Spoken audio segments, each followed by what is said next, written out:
Hello everyone, hello sobat pencinta film, welcome to my channel Real Life Movies. Pada channel ini kita akan bercerita tentang kisah-kisah nyata kehidupan di seluruh dunia yang diangkat menjadi sebuah film. Pada video kali ini kita akan bercerita tentang film yang berjudul You Are the Apple of My Eye. Kalau diterjemahkan langsung, judul film ini berarti kamu adalah apel mataku. Namun sebenarnya ini adalah ungkapan tentang seseorang yang kamu sayang dan kamu cintai di atas segala-galanya. Film ini berasal dari negara yang dijuluki naga kecil Asia, yaitu Taiwan. Film ini dirilis pada tahun 2011 dan cukup populer. Film ini memecahkan rekor box office di Taiwan, Hong Kong, dan Singapura. Film ini juga banyak mendapat nominasi dan memenangkan 7 penghargaan termasuk film terbaik dari Cina dan Taiwan, sutradara terbaik, aktris dan aktor pendatang baru terbaik di tahun 2011 dan tahun 2012. Film ini dibuat berdasarkan novel semi-autobiografi yang ditulis oleh Gideon Sko. Kisahnya merupakan kisah nyata yang dialami oleh penulis novel itu sendiri. Walaupun ada beberapa detail yang diubah untuk membuat film ini jadi lebih dramatis, namun storyline atau kisah utama secara keseluruhan tidak berubah. Oke, without further ado, let's begin the story. Di awal film kita melihat seorang laki-laki yang lagi pakaian dan siap-siap. Sepertinya mau menghadiri suatu acara, tapi di sini kita belum tahu nih acara apa. Kita juga bisa melihat kemeja sekolah yang di punggungnya banyak banget bekas tinta pulpen. Tak lama datang seorang laki-laki dan temannya yang mengatakan agar si cowok tadi yang lagi pakaian itu untuk bergegas karena ini adalah hari besar. Jangan sampai pengantin wanita cuma nungguin dia doang. Kisah kemudian mundur ke tahun 1994 di Changhua, salah satu kota di Taiwan, di mana pria yang sama yang ternyata bernama Ko Ching Teng sedang dalam perjalanan menuju sekolah. Kita balik ke masa di mana Ko Ching Teng berusia 16 tahun saat masa-masa SMA nih. Ko Ching Teng memiliki beberapa teman yang unik-unik. Yang pertama, Su Bo Chun, sahabatnya sejak SMP. Bo Chun ini dimanapun selalu ereksi. Jadi sering diejek dengan panggilan Boci yang artinya ereksi dalam bahasa Taiwan. Teman yang kedua adalah Ah He, temannya sejak SD. Kayaknya di setiap kisah-kisah begini emang selalu ada teman yang hobi makan ya. Selanjutnya, teman yang bernama Lao Chow, teman sekelas sejak SMP yang sangat brengsek. Oke. Selanjutnya, teman yang bernama Gaibi yang memiliki kebiasaan menggaruk itunya. Ampun dah, ini teman-temannya unik-unik banget.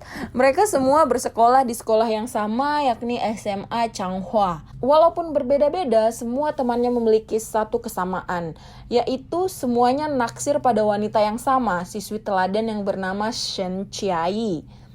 Ko Ching Teng sendiri nggak ngerti sebenarnya kenapa teman-temannya ini naksir sama Shen Chiayi. Ko Ching Teng adalah murid yang usil dan sering sekali membuat ulah bersama teman-temannya. Karena bosan di kelas dan malas memperhatikan guru yang sedang mengajar, mereka pun melakukan sesuatu yang sama sekali tidak terbayangkan oleh murid-murid lugu seperti saya. Masturbasi bareng di kelas.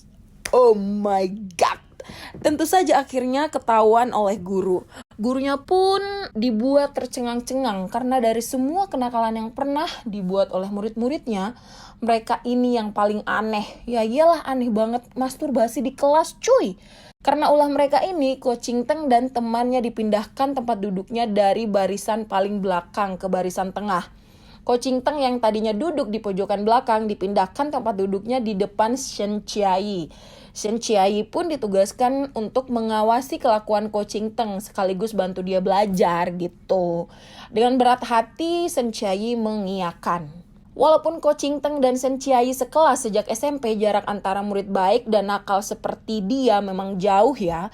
Jadi mereka awalnya tidak menyukai satu sama lain. Shen Chiayi kesal pada Ko Ching Teng yang pemalas dan sering berbuat ulah. Sementara Ko Ching Teng pun tidak menyukai Shen Chiayi yang sok pintar, sok hebat dan suka mengurusi urusan orang lain. Karena diminta guru untuk mengawasi Ko Ching Teng, Shen Chiayi pun sering menegur Ko Ching Teng saat berulah di kelas, seperti main kartu di kelas atau mengejek gambar teman sekelas mereka. Ah He yang naksir Shen Chiayi mengingatkan Ko Ching Teng untuk jangan terlalu merepotkan Shen Chiayi. Ko Ching Teng pun sebenarnya kesal. Ko Ching Teng bercita-cita ingin menjadi lelaki kuat seperti Bruce Lee, makanya dia sering berlatih dengan memukul dinding. Widih. Kebiasaan Ko Ching Teng dan keluarga pun sangat unik. Dia dan ayahnya sering bertelanjang bulat di dalam rumah. My God. Kebayang gak sih kalau ada yang lagi ngantar paket dan disambut kedua orang ini dengan model kayak gini, itu kurir bisa shock dan trauma mungkin. Malam itu Ko Ching Teng dimarahi oleh ayahnya karena ulahnya hari itu di sekolah. Nilainya juga sangat jelek. Ayahnya pikir Ko Ching Teng hanya sibuk pacaran. Dan dijawab oleh Ko Ching Teng bahwa dia sebenarnya tidak tertarik sama perempuan. Dan juga laki-laki. Cara teman-temannya untuk mendapatkan hati Shen Chiayi pun berbeda-beda. Gai Bi berusaha membuat Shen Chiayi terpukau dengan sulapnya. Lau Chao menggunakan cara-cara yang, cara-cara dia ini kayak gangguin si cewek. Ingat nggak dulu saat masih kecil kalau digangguin temen cowok terus lapor ke orang tua bilang apa? Ah, dia gangguin kamu karena suka itu sama kamu. Ya seperti itulah cara-cara si Lau Chao ini. Yang menurut Ko Ching Teng sering baca majalah untuk orang dewasa dan mengetahui banyak hal, menggunakan cara-cara orang dewasa untuk mendekati Shen Chiayi, seperti mengajak Shen Chiayi dan temannya untuk nonton konser. Boci mendekati Shen Chiayi dengan meniupkan seruling di depan rumah Shen Chiayi. Bukannya romantis ini, yang sebenarnya justru mengganggu Shen Chiayi yang lagi belajar. Ko Ching Teng sendiri naksir berat pada artis, bukan pada Shen Chiayi. Dia naksir berat pada artis Joey Wang yang sering dijadikannya sebagai pemicu atau apa sih kata yang tepat itu, untuk lagi-lagi masturbasi. Oh my God, mungkin Ko Ching Teng ini adalah pangeran masturbasi di film ini ya. Pada suatu hari, saat kelas bahasa Inggris, Shen Chiayi lupa bawa buku bahasa Inggris nih.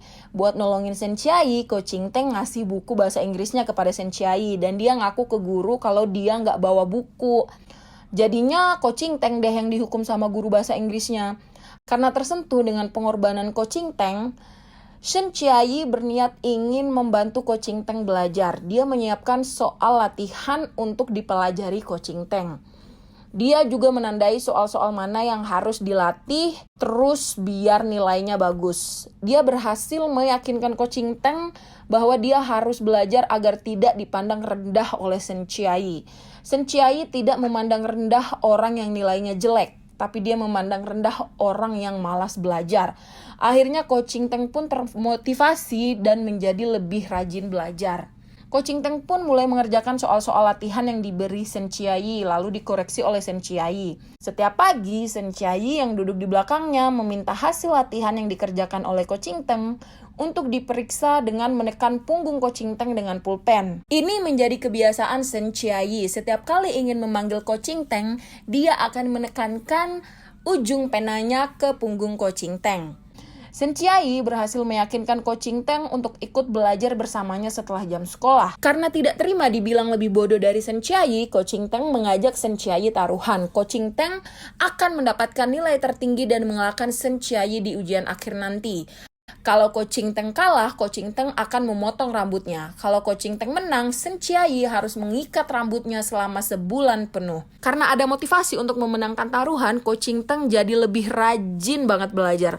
Nilai Ko Ching Teng sedikit demi sedikit membaik dan hubungannya dengan Shen Chiayi pun lama-lama semakin dekat.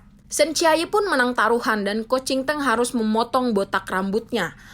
Karena sering menghabiskan waktu bersama, Ko Ching Teng pun seperti teman-temannya akhirnya menyukai Shen Chiayi. Ini namanya tak kenal maka tak sayang, karena sering belajar bareng, akhirnya jatuh cinta. Pada suatu hari uang kas kelas mereka hilang. Pak Satpam pun mencurigai murid kelas mereka yang mencuri uang tersebut.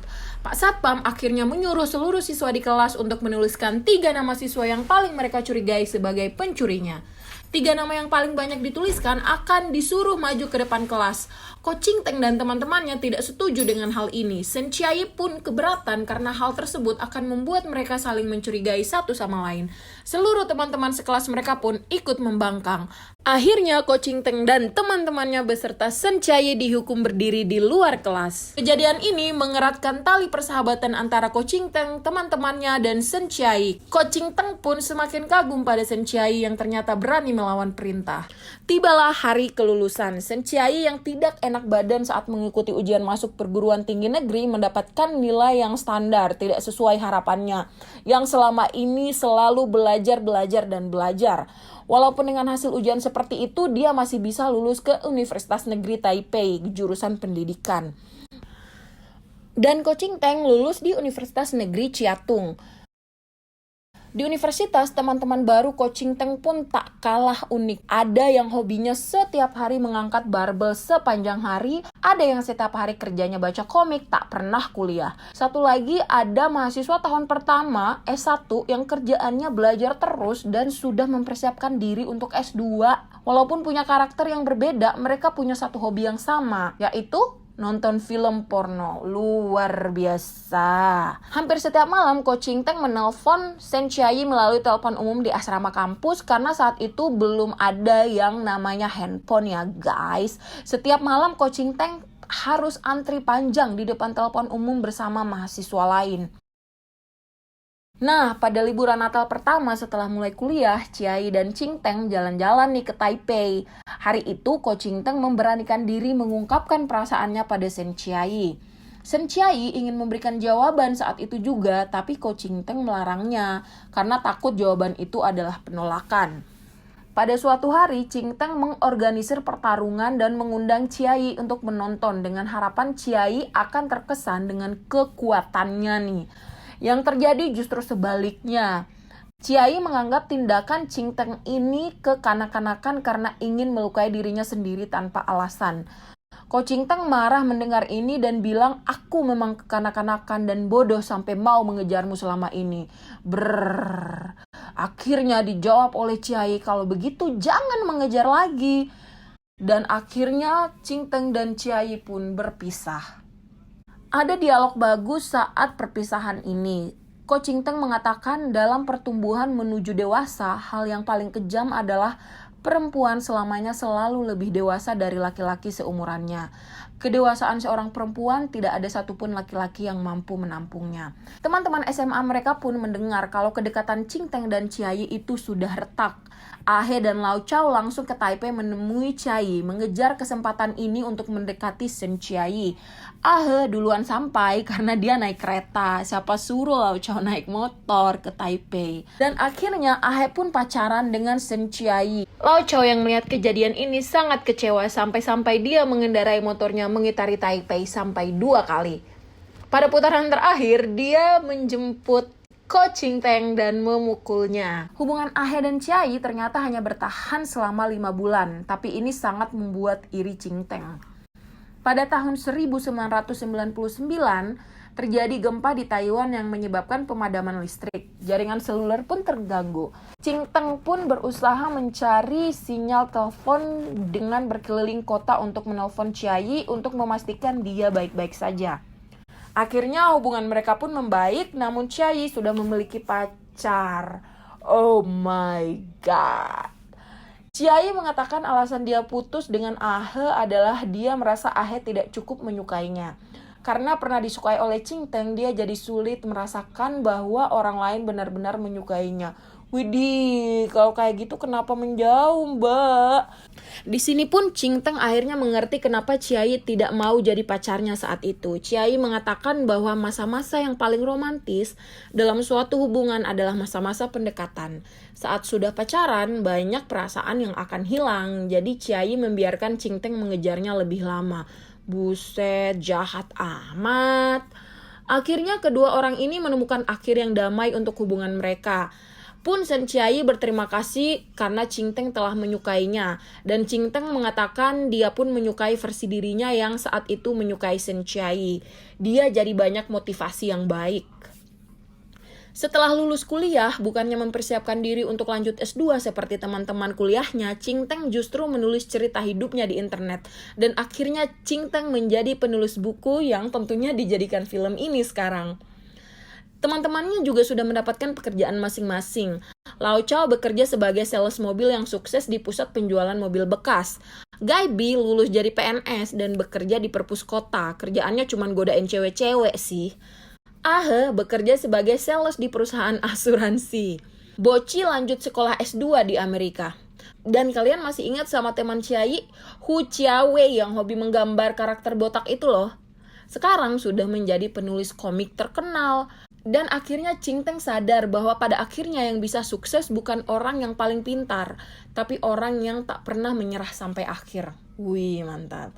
Balik ke adegan pertama tadi, saat Ko Ching Teng sedang bersiap-siap menghadiri acara pernikahan, ternyata itu kejadian pada tahun 2005, 11 tahun sejak Ko Ching Teng dan Chiayi mulai dekat.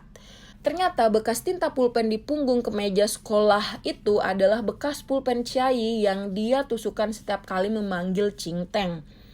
Dan pernikahan yang akan dihadiri oleh Ching Teng dan teman-temannya adalah pernikahan Shen Chiayi dengan laki-laki lain, bukan dengan Ching Teng, pemirsa. Pada akhirnya tak ada satupun di antara mereka yang berhasil mendapatkan Shen Chiayi. Melihat Shen Chiayi berjalan menuju altar bersama calon suaminya, Ko Ching Teng pun merasa bahagia dan mengatakan ketika kamu sangat-sangat menyukai seorang wanita, ketika ada seseorang yang mencintainya, mengasihinya, kamu akan benar-benar dari hati yang paling dalam mendoakan dia bahagia selamanya. Wih.